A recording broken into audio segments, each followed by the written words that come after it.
Waalaikumsalam warahmatullahi wabarakatuh. Terima kasih atas waktunya.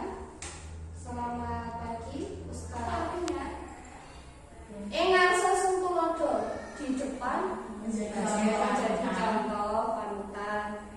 Madya Mangunkarso di tengah memberikan motivasi atas tutur yang di belakang memberikan dorongan.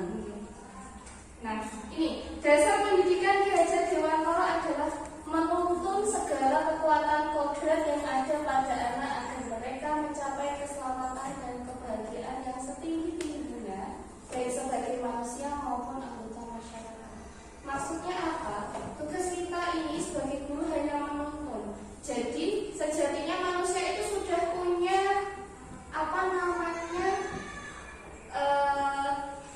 kelebihan yang ada pada dirinya masing-masing. Tinggal kita bagaimana cara memolesnya.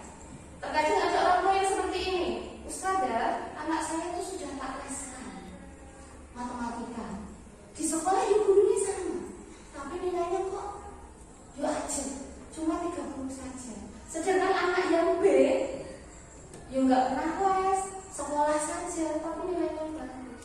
Berarti anak itu kan kodratnya memang pintarnya di matematika yang satu, dan yang satunya lagi yang tidak pintar di matematika, mungkin dia punya kelebihan lain di bidang yang lain. Tinggal bagaimana guru memoles dan menemukan hal itu. Jadi tidak ada lagi kata-kata ada anak yang kurang cerdas, bodoh dan lain sebagainya. Nah ini yang kedua, dasar pendidikan KHD itu sesuai dengan kodrat anak, yaitu bermain. Bermain itu salah satu kodratnya anak-anak. Coba jangan lihat di kelasnya dengan ada anak yang ketika dijelaskan gurunya bermain, muter-muter, ganggu temannya, ambil pensil, nyanyi-nyanyian. Nah, memang kodratnya anak seperti itu. Sekarang juga bagaimana guru mengemas pembelajaran itu agar menarik dan dimengerti oleh siswanya. Jadi sekarang kita tidak lagi mengacu kajiannya harus selesai, tidak. Tetapi kita harus menuntun anak-anak biar bisa hidup di zaman yang akan datang. Misalnya kita menggunakan permainan ini, kita pernah main ini nggak dulu? Gobak sodor, ini apa? Dakon atau congklak ini. Ini sebetulnya kan ada pelajaran yang bisa diambil. Kalau gobak sodor berarti apa? Belajar tentang apa? Strategi. Kalau dakon belajar tentang apa? Strategi dan matematika. Jadi ketika seperti itu, anak tidak merasa terbebani pikirannya untuk menyelesaikan pelajaran yang begitu banyak. Dan guru juga tidak akan merasa capek dengan rutinitas yang hanya itu saja. Selanjutnya, pendidikan yang berpihak pada anak, bebas dari segala ikatan, dengan suci hati mendekati sang anak, bukan untuk meminta sesuatu hak, melainkan untuk berhamba pada sang anak. Berhamba ini bukan seperti kita menghamba pada Allah, bukan. Tapi artinya berhamba pada sang anak ini, kita memberikan pelayanan yang luar biasa, yang ikhlas dengan penuh cinta kepada sang anak. Jadi apapun kebutuhan sang anak, kita yang memfasilitasi. Jadi kalau sekarang itu sistemnya, kita mengajar anak itu sesuai dengan kodrat alam dan kodrat zamannya. Jadi mau nyampe anak itu apa? Apakah dia auditori atau visual atau kinestetik? Lalu kodrat zamannya, kalau mau pakai HP, ya pakai HP. Jadi anak itu tidak hanya dilarang untuk menggunakan HP, tapi dia tidak diarahkan bagaimana cara menggunakan HP yang baik. Kayak kelas 6 kemarin, saya tema 5 kewirausahaan. Ada yang sukanya, saya bisanya bikin TikTok guys. Saya bisanya bikin desain dari Canva, monggo. Yang mau bikin pakai Canva di HP monggo. Yang mau flyernya pakai video TikTok silahkan. Ada yang bisanya, saya bisanya gambar monggo. Tidak apa-apa. Tinggal kita yang membedakan cara asesmennya. Ya berarti kan cara penilaiannya berbeda-beda. Kadang kita kan yang nggak mau ribet di situ. Salah ambil uang dua nggak bisa, gampang. Besok tidak seperti itu lagi. Nah ini sesuai yang apa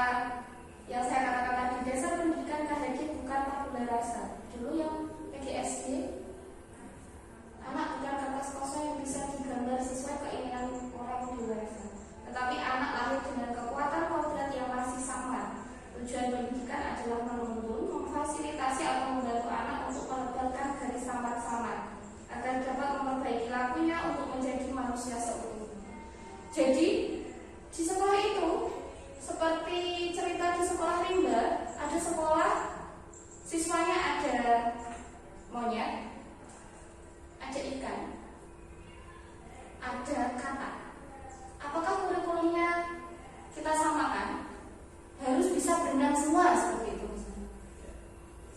Kalau muridnya monyet, apakah bisa berenang? Tidak. Kalau muridnya katak, apakah dia bisa bergelantungan? Tidak. Kitalah yang menyesuaikan dengan apa yang dimiliki anak sejak lahir.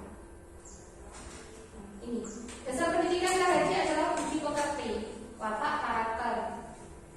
Nah, jadi tetap pendidikan karakter yang utama yang ditekankan. Ini yang terpenting. Sebetulnya dulu adalah seorang petani. Kalau misalnya kita petani, apakah kita bisa membuat padi itu tiba-tiba berbuah dengan lebat? Tidak kan? Kita hanya mengusahakan apa? Dipupuk, dirawat, disiram. Ketika ada hama, diberantas. Ada rumput, dicabut. Dan hanya seperti itu kita hanya mengarahkan bagaimana anak dimotivasi terus setiap hari agar dia menjadi percaya diri. Kadang ada tahu anak yang ketika disuruh maju dulunya pura-pura tidak tahu, isin. Nah, kadang seperti itu. Dan mungkin ada teman anak tersebut yang melakukan hal tersebut, mengejek temannya yang tidak mau maju, kita diamkan saja. Akhirnya seperti itu. Jadi relevansi filosofi pendidikan KHD menuntun berarti harus ada kolaborasi antara kita guru dengan rekan kita yang lain. Misalnya kelas 3, gurunya kan tidak hanya satu, ada banyak guru. Bisa menciptakan model pembelajaran apa yang sesuai dengan anak-anak kita. Kritis reflektif. Jadi kita juga harus melihat apakah model pembelajaran yang kita pakai itu sudah sesuai dengan apa yang anak-anak inginkan atau belum. Reflektif. Berarti setelah kita melakukan pembelajaran, apakah dampaknya kepada anak? Ya, kadang kita kan hanya selesai pembelajaran sudah titik, tidak ada refleksi, sehingga tidak ada perbaikan ke depannya. Yang ketiga, komunikasi. Setelah pembelajaran seharusnya kita seperti ini, tanya kepada anak, bagaimana perasaanmu setelah pembelajaran bersama ustazah? Apakah anak-anak ketika bel pulang, hurry pulang, berarti dia selama di kelas itu merasa ada di neraka. Yang keempat, kreatif. Jadi tidak ada yang salah. Dan ketika saya kemarin di Hotel New Merdeka, ketika saya presentasi memberitahu kepada PP saya bagaimana pembelajaran di SDI Jakarta, beliau sudah bilang iki wis merdeka kalau ini. Dan itu yang harus terus kita lakukan. Ketika kita perlu pembelajaran di luar, walaupun teman kita di dalam kelas, nggak masalah. Oh, saya dulu tilawah itu di depan ini kok, pos satpam, ada pohon palok. Nah, di bawah situ saya belajar tilawahnya, teman-teman tilawah di dalam kelas. Karena kita sesuaikan dengan kondisi anak kita, jangan disamakan dengan yang lain.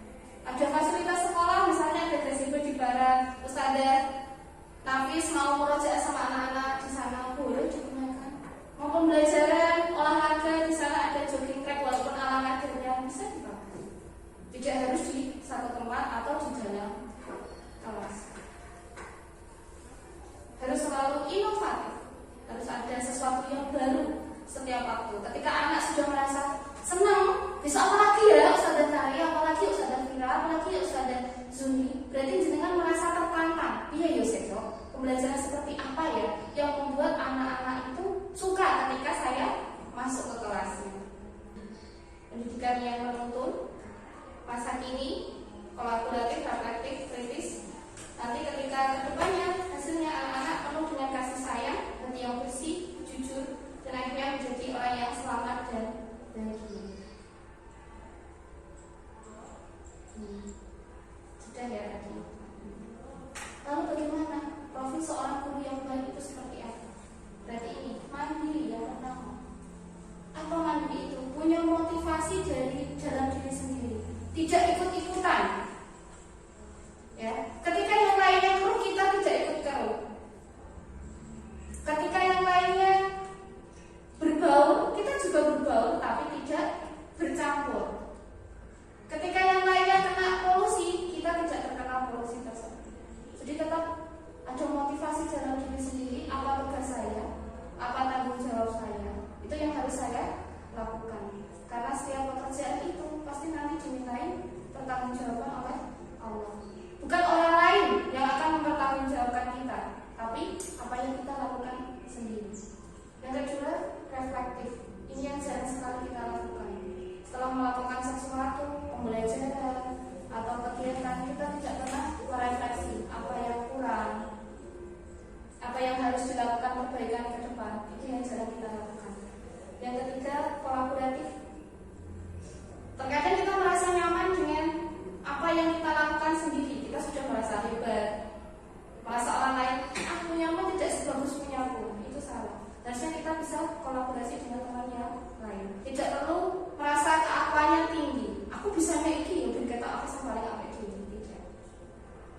sampai jam 3. Tidak. Guru itu pekerjaannya 24 jam. Jadi ketika ada wali-wali yang curhat, "Ustazah, anak saya tidak mau makan." Tapi jangan gini, bukan urusan saya. Ya tetap urusan juga itu. Karena orang tua itu merasa gurunya anakku itu tahu segalanya. Nah kalau kita tidak mau belajar, apakah kita bisa menjawab hal itu? Atau ketika ada telepon dari wali-wali, nggak usah tak angkat, mesti repot nih, membingungkan mau ini karena kita tidak mau seperti itu. Ketika ada anak yang malas belajar, anak yang prestasinya turun, pasti jenengan akan ditanya. Karena jenengan gurunya dianggap yang tahu segalanya, walaupun usia jenengan itu lebih muda daripada itu tersebut. Jadi tetap harus belajar. Selanjutnya berpihak pada murid. Jadi bukan merasa yang penting saya mudah dalam menilai anak, bukan. Tapi yang betul adalah bagaimana anak-anak itu enjoy belajar, dan apa yang kita harapkan juga bisa anak-anak lakukan. Ya, jadi jangan disamakan. Intinya budaya positif. Saya mau tanya, apakah disiplin itu? Ada yang tahu disiplin itu apa? Ayo, datang tepat waktu. Patuh, taat, gitu. Kalau di Indonesia kan seperti itu. Dalam diri kita, ketika saya ya mungkin adalah produk jadul pendidikan Indonesia. Ketika kita terlambat, disuruh berdiri di depan. Ada yang pernah mengalami berdiri di depan kelas, terus nanti sepatunya disuruh melepas satu, olahraga telat yo, sepatu dilepas satu keliling lapangan. Pernah ada yang mengalami atau hanya saya sendiri? Berarti saya belum sekali. Nah, sebetulnya disiplin itu artinya adalah belajar. Bagaimana seseorang memiliki motivasi agar dirinya sukses. Tapi di Indonesia masih sangat jauh dari kata belajar. Jadi namanya patuh yo harus taat, disiplin yo taat berarti. Kalau kamu tidak sesuai dengan ustadzah berarti kamu salah. Masih seperti itu. Paradigma kita masih seperti itu. Padahal motivasi seseorang melakukan sesuatu itu ada motivasi eksternal, ada motivasi internal. Yang kita tuju adalah motivasi internal dari diri anak sendiri. Jadi tidak usah disuruh oleh gurunya lagi. Nah, merdeka itu menurut Kiajar tidak hanya terlepas dari perintah, akan tetapi juga cakap untuk memerintah diri sendiri. Berarti bagaimana seorang guru bisa menumbuhkan motivasi anak untuk berbuat baik. Di kelas kita pasti punya peraturan kelas. Kita harus menyepakati keyakinan kelas. Ketika sudah ada keyakinan kelas yang terbangun, akan terbentuk lingkungan positif dan akhirnya menjadi budaya positif. Keyakinan kelas, hubungan dan penghargaan. Kalau kita biasanya, kenapa kita pakai helm? Kenapa bawa STNK? Biar naik ketemu polisi, lolos. Masih seperti itu ya, pakai helm agar tidak ditangkap polisi. Akhirnya ketika ketemu polisi, aku masalah gak ini? Saya kasih. Berarti itu masih karena menghindari hukuman. Seharusnya bagaimana? Kita memakai helm untuk melindungi kepala kita. Masih sama ya, kita sendiri masih seperti itu. Ketemu helm, tilang polisi. Kenapa kamu bawa buku pelajaran, Mas? Nanti gak bawa buku pelajaran, aku juga ustazah ya. Kenapa kamu ngerjakan PR? Enggak, nanti disuruh nyolong ustazah 30 kali ya, Bu. Ya aku ya gak ada PR. Nah, masih juga seperti itu ya di zaman saat ini. Nah, ini kesepakatan kelas. Yang betul ini ya, kesepakatan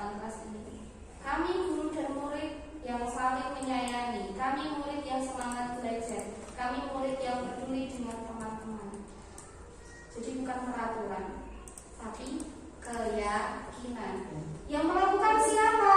Yang melakukan seluruh warga kelas. Jadi ketika kita misalnya melakukan kesalahan, kalau murid kita beritahu, Mas, kalau salah minta maaf. Ya sama, ketika kita salah, kita juga minta maaf pada anak kita. Peraturan selalu kembalikan buku ke tempatnya. Keyakinan kelasnya berarti tanggung jawab. Ini contoh-contoh ya. Dilarang mengganggu orang lain, berarti menghormati orang lain dan diri sendiri. Hadir di sekolah 15 menit sebelum pembelajaran dimulai, menghormati orang lain dan berkomitmen. Dilarang melakukan kekerasan, berarti keselamatan, menghormati orang lain dan sebagainya. Jadi memang kita butuh komunikasi juga dengan anak-anak. Karena ketika kita tidak memberikan alasan, dia akan bertanya-tanya, kenapa aku disiplin? Yo kok ngono? Kata Ustaznya disuruh gitu Harusnya kita juga memberikan alasan yang bisa diterima oleh anak tersebut. Ojo mau ambil pokoknya ini. Apalagi guru di kelas atas.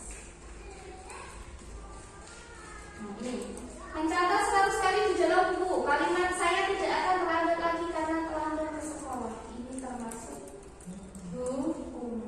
Mana yang pernah kita lakukan? Lari mengelilingi lapangan berolahraga. Karena terlambat hadir di sekolah, hukuman. Murid diminta push up 15 kali karena tidak menggunakan masker, berarti hukuman. Mengganti kertas tugas teman yang telah dicoret-coret, berarti konsekuensi. Ya, sudah bisa membedakan ya antara konsekuensi dengan hukuman. Nah, inilah perbedaannya. Akhirnya anak akan membenci kedisiplinan karena kita salah dalam menerapkannya. Akhirnya anak-anak susah untuk diatur karena memang dimulai dari aksi kita yang salah. Kebutuhan dasar manusia ada 5: penguasaan, kebebasan, kesenangan, cinta kasih, dan bertahan hidup. Kalau bertahan hidup berarti kan tentang makanan. Kalau penguasaan, misalnya seperti ini, ada anak di kelas yang pengen jadi bosnya teman-teman yang lain, ketua geng. Nah, kalau kamu nggak mau tak apa loh, gak tak ancani.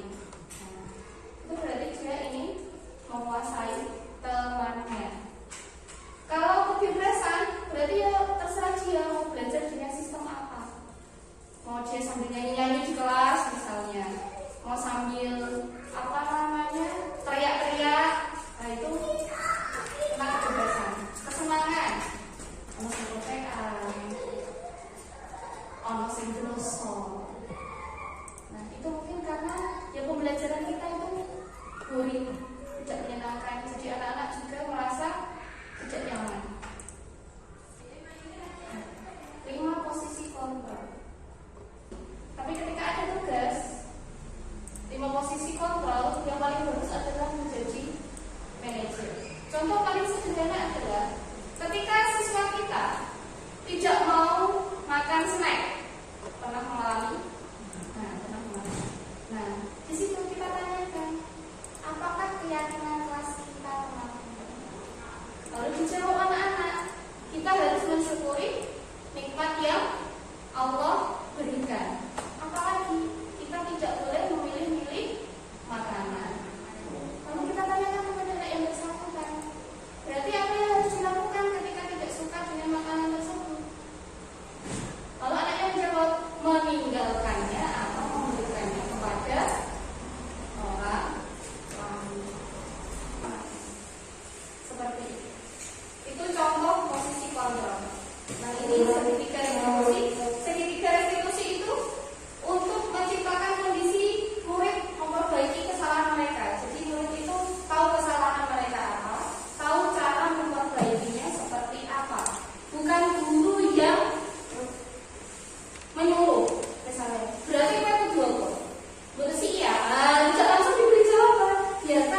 Kenapa pamit Ustazah?